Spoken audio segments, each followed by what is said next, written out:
Okay, so I'm just inside my account here, and what I wanted to do was show you my total royalty count here.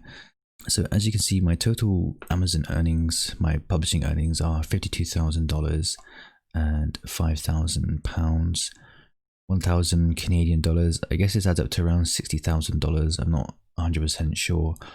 However, what I wanted to get across in this video was how you can actually start this business from literally nothing. And that's exactly what I did. I started with literally no money put into this business. And what I'm going to do in this video is I want to show you the route that I took to starting with nothing and then slowly reinvesting money back into the business so that I'm not just working. And I've got to the point now where I haven't actually touched this business model for, I think it's around 5 to 6 months now. Okay, so first and foremost, you need a hot selling niche to sell in. Now, I know a lot of people are starting to say that you can just go ahead and follow your passion, keep following your passion, and eventually, something's going to click and you're going to start making money with the things that you're passionate about. But I've never found that to be the case. For me, I've always wanted to go where the money is. And I think especially when you're starting out and you want to see some sort of result and you want to see it quite quickly, then I think you need to follow hot niches and really find them on Amazon. Now, if you check out my other video, you can see that I have my free niche research method uploaded there. Like, this is more than enough. It doesn't use any paid software. It's more than enough to get you started and finding hot selling niches, whether they be low content or high content books. You can use that method. Okay, so the next thing that you need is a reality check. Now, if you're going into this business with very little money or no money at all, then you have to be realistic with what you can expect to achieve in a short amount of time. And the reality is that it's probably not much. So just to use my journey as an example, I wrote my first paperback book back at the end of 2018, and I think it only made 2 sales in the second month that it was released, and then only was it then a couple months after that it started picking up and making consistent sales throughout the years.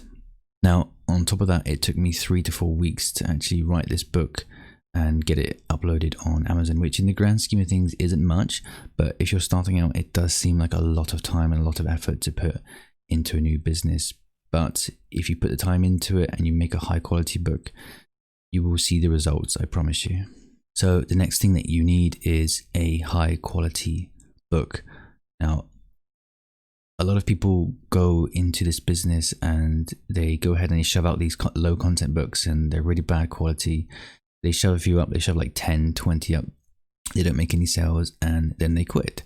And the reality here is that people just don't want their shit. So whenever it comes to whatever book you're producing, you need to make sure there's a certain amount of quality in it. And the rule that I use here is that if I wouldn't buy it, then don't sell it, basically. So if it's not good enough for you to buy, if your own work isn't good enough for you to buy, then don't try and sell it. Okay, so once your book starts making sales, I think the other thing that I've seen people do is to get carried away with whatever money that they make from their first batch of books, and then they go ahead and they reinvest X amount of money into the next batch, and then they ultimately lose money because the next batch is just of a terrible quality. So just to give you an example of what I've done here, so I made my first book, and then I think I started putting money back into it after I'd made about $500 from that first book, and I started putting money into a fair few high quality, low content books, but I didn't go crazy with what I was putting back in. I didn't just shove $500 into any project that I thought could make me money. And I think a lot of people have this mentality that if the more money that you spend, the better results that you're going to get, and that's not the reality. Like, I've seen people who've been told by these mentors that you should go ahead and outsource to these really expensive writers for $500 to $1,000, and if you get the highest quality book that there is, you're going to make sales. But that's not the reality. Of course, you need to have a high quality book, but if you're in the wrong niche, or you go ahead and blow your entire budget on one book, then you're probably not going to make your money back. So what I like to do, even at this point now where I have more money to put into the business, I cap my spend on anything, be it the interiors, the cover, or outsourcing any type of writing. I cap the absolute most at $100 that I spend per book. And to be honest, for most part, it's absolutely nowhere near that number For low content books, I look at spending like $1 to $2 per interior. For the covers, if I think I can go ahead and make these myself, then I will do that, because I have some really good selling, simple cover designs that absolutely anyone can do themselves. And if you don't need to outsource this, then don't do that. However, when it comes to a book, like a higher content book, let's say a cookbook, for example, and you need like a really appealing cover, and if you have absolutely no design skills, then you should go ahead and outsource this. But to be honest, you can find some really great graphic designers on places like Fiverr.com, and I can't even imagine spending like $50 to $100 on a cover for my book. So a lot of these are just fine, but you know, if you're happy to spend a little bit more, so $20, $30, then you can try that as well. But for the most part, I don't think I've ever spent substantial money on a cover for a book.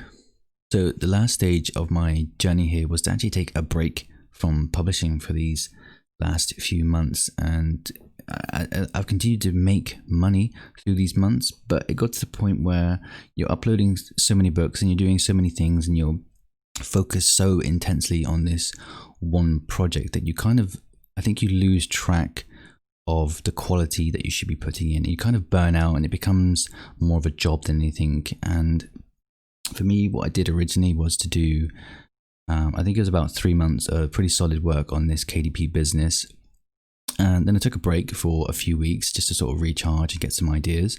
And then I went at it again. And I think that's what you need to do, is to sort of regularly top up your business. But if you can work like non-stop, then that's fair play to you, because I definitely can't do that. And I like to focus my efforts elsewhere at times as well when I get these like bursts of motivation. But for me, in terms of longevity, I don't want to absolutely destroy myself looking at book covers every single day and finding niches every single day. Like, the point of this business is to, you know, is to run in the background whilst you do your other things and work on your other projects. So that's what I'd say that you could do. You could just take a break for a little while, then start topping your business up every now and then with more content when you feel fresh. Okay, so that is the basic outline of my starting from nothing journey, and it's something that you can definitely do as well. So if you think this has helped, then please go ahead and subscribe, and I'll see you in another video.